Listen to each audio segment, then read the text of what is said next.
Hello, students. I hope you all are fine. I hope you have listened the last two videos of this chapter.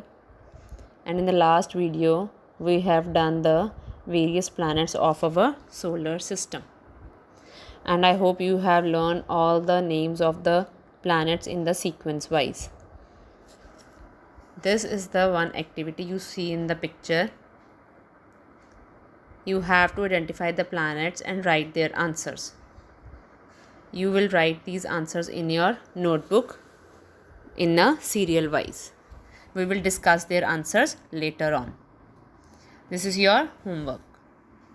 Then moving on, we will discuss the stars and planets. We have already discussed about stars and planets. Now we will see the difference between stars and planets. First of all, stars. Stars are made up of hot and burning gases, whereas planets made up of solid material. Then second difference is stars produce their own heat and light, but planets do not have their own heat and light.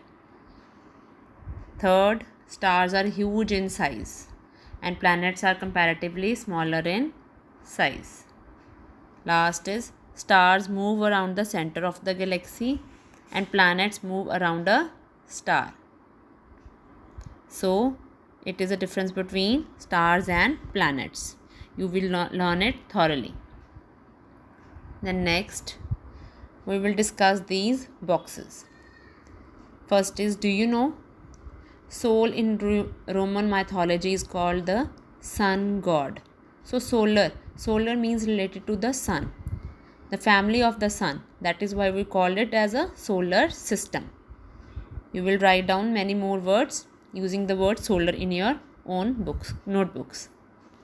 Then next is from where the geography word has been originated. It is Greek word which relates to the description of the earth. It is made up of two Greek words, that is G meaning earth and graphia meaning writing. So here are the more words. Geology, you must have listened. Geo means G, logy means study of the earth. Then geometry. Geo means G, metry means measurement of earth. Then geoid. G plus oids means resembling the shape or form of the earth. Now next is, do you know that humans have always been fascinated gazing at the night sky? Those who study these celestial bodies and their movements are called astronomers. You all know what are astronomers. They are special in their fields, in the field of astronomy. They are expertise in experimenting the celestial bodies or heavenly bodies in the space. Aryabhatta was the famous astronomer of ancient India. So astronomers, they are exploring the universe all over the world. So now we will start with the topic sun. As you all see sun in your daily life, sun is in the center of the solar system. It is huge ball made up of extremely hot gases. Sun is the ultimate source of heat and light for the solar system. We do not feel its so much heat because it is far away from us.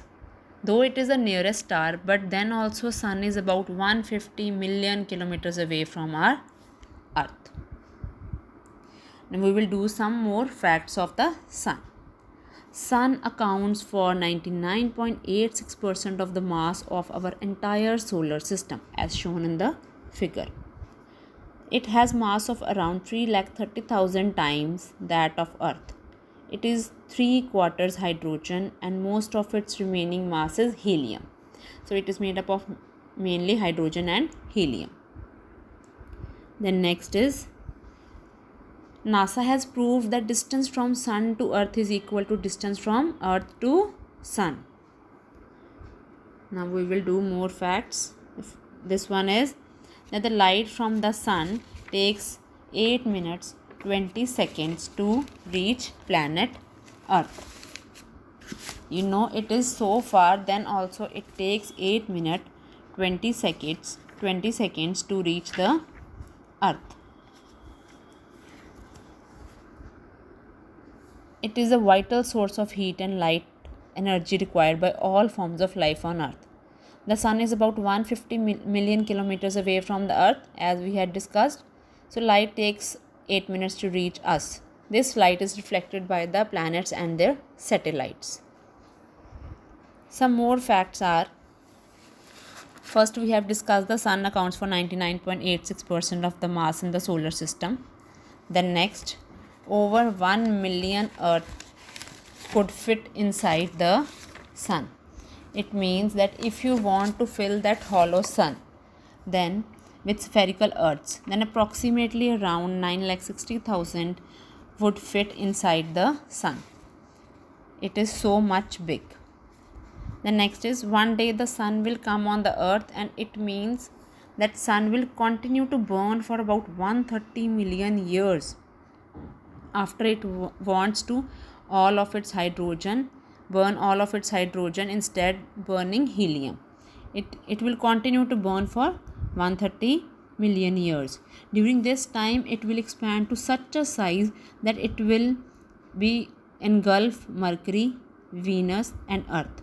It reaches this point that it will become a red giant star. Then next, we have already discussed about that sun will eventually be the size of the earth. That once sun has completed its red giant phase, it will collapse. Its huge mass will be retained, but will have similar volume to that of earth. When this happens, it will be known as white dwarf. Then next is it takes 8 minutes for light to reach earth from the sun. We have discussed this. The next is, the sun rotates in the opposite direction to the earth. It means that sun rotates from west to east instead of east to west like earth. The next is, temperature inside the sun can reach 15 million degrees Celsius. That sun would explode like an enormous bomb if there will be no gravitational pull. It is so heat, so much temperature inside it. Lastly, the sun is almost a perfect sphere. It is like a circle. There is only 10 kilometer difference in its polar and equatorial diameter. So this makes it the closest thing to perfect sphere. It is almost round. You have already seen. So these are some of the facts that you can learn about the sun. Then next topic, the earth. The earth is a third planet. As you know, where we live, it is a third planet, earth. It is the third nearest planet to the sun. It is the fifth largest planet in the size, and it is flattened at the poles. So its shape is geoid. Geoid means an earth-like shape. Here we will see that our planet Earth is a unique planet. Why? Why it is unique? Because it supports life. It has same conditions that is favorable to support life that are only found on the earth. First is, there is moderate temperature. The earth is neither too far from the sun nor too close to it. So thus it is neither too hot like Mercury nor too cold like Neptune. The moderate temperature conditions on earth are favorable for plant and animal life. The next is suitable atmosphere. The earth is surrounded by a blanket of air called the atmosphere. Our atmosphere has gases such as nitrogen, oxygen, carbon dioxide and ozone, all of which are necessary for plant and animal life. Then is presence of water. The atmospheric conditions on the earth are such that there is existence of water cycle. Due to this, water in the liquid form is available continuously to the all living beings. So earth is favorable because there is biosphere, hydrosphere, atmosphere and lithosphere on this planet. So next, why is earth called a blue planet? You see that earth is called a blue planet because 74% of surface is covered by the water. The hydrosphere is the earth area of earth and its atmosphere where water is present. Due to its 2/3 presence of water on its surface is covered with water, that's why it is called blue planet. Now you come to know why is earth favorable for living to support life and why it is called a blue planet. Now we will see this box, blue box. That, do you know light travels at the speed of about 3 lakh km per second. Even with this speed, the light of sun takes about 8 minutes to reach the earth. That we have discussed that it takes 8 minutes to reach the earth. Please read all these things carefully and try to retain in your memory and do that activity. We will discuss their answers in the next lecture. Till then, be please safe and stay home. Thank you.